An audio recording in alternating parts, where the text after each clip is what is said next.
అంబేద్కర్ కోనసీమ జిల్లా అమలాపురంలో భారతీయ కిసాన్ సంఘ్ ఆధ్వర్యంలో రెండవ రోజు అఖిల భారత కొబ్బరి రైతుల సదస్సు ప్రారంభమైంది. ఇక కొబ్బరి రైతులు ఎదుర్కొంటున్న సమస్యలు, కొబ్బరికాయలకు గిట్టుబాటు ధర కోసం కేంద్ర రాష్ట్ర ప్రభుత్వాల దృష్టికి తీసుకువెళ్లాలని ఈ సదస్సులో తీర్మానించారు. కొబ్బరి రైతుల సదస్సులో అఖిల భారత కొబ్బరి రైతుల సంఘం కన్వీనర్ సుందర్ రాజన్, బీకేఎస్ జాతీయ ప్రధాన కార్యదర్శి మోహిని మోహన్ మిశ్రా, రాష్ట్ర అధ్యక్షుడు పరిమి రాఘవులు, సీనియర్ జర్నలిస్టు సడింపల్లి సీతారామరాజు హాజరైపోయారు. రాజకీయాల్లో మార్పు రావాలని కోరుకుంటుంటాం. రాజకీయాల్లోనే కాదు, మనలో కూడా మార్పు రావాలి. ప్రభుత్వ అధికారంలో మార్పు రావాలి, ప్రజాప్రతినిధుల్లో మార్పు రావాలి. అప్పుడు మూడు జరిగినప్పుడే ఎన్నింటి కూడా లాభదాయకంగా ముందుకెళ్లేదానికి అవకాశం ఉంటుంది. మనం కూడా ఈ విషయాన్ని ఆలోచన చేసి రాబోయే రోజుల్లో కొబ్బరి విషయంలో పెద్ద ఎత్తున పరిశ్రమలు వచ్చే విధంగా దానికోసం మనం పోరాటం చేయాలని చెప్పేసి ఈ అమలాపురం కేంద్రంగా ప్రకటన చేస్తున్నాం.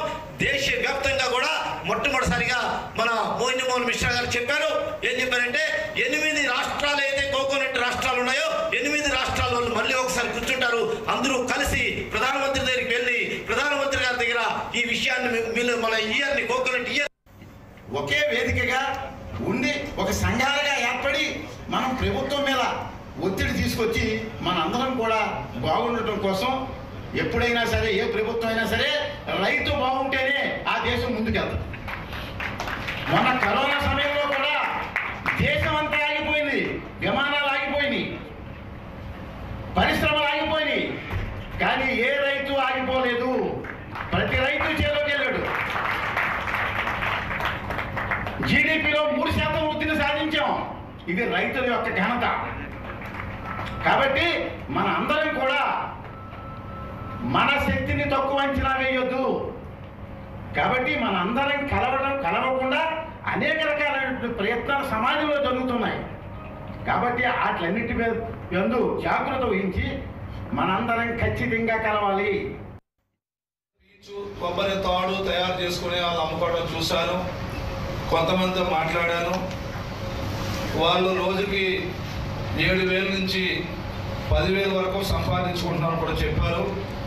నాకు అప్పుడే అనిపించింది, ఇక్కడ మార్కెటింగ్ ఉన్నది, ముడిసరుకు ఉన్నది, కొబ్బరి ఆధారిత పరిశ్రమే కాబట్టి ఇది ప్రతి ఇంటికి ఇండస్ట్రీ ఉండాలనిపించింది నాకు. అదే విషయాన్ని ఇక్కడ కూడా చర్చించారు కాబట్టి చాలా మంచి విషయం. దీన్ని కూడా మనం పరిగణలోకి తీసుకోవాలా.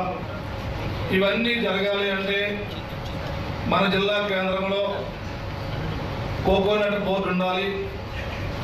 ఈ విషయం కూడా చాలా ప్రాముఖ్యత కలిగిన విషయం. కొబ్బరి పీచు, కొబ్బరి తాడు తయారు చేసుకుని వాళ్ళు అమ్ముకోవడం చూశాను. కొంతమందితో మాట్లాడాను.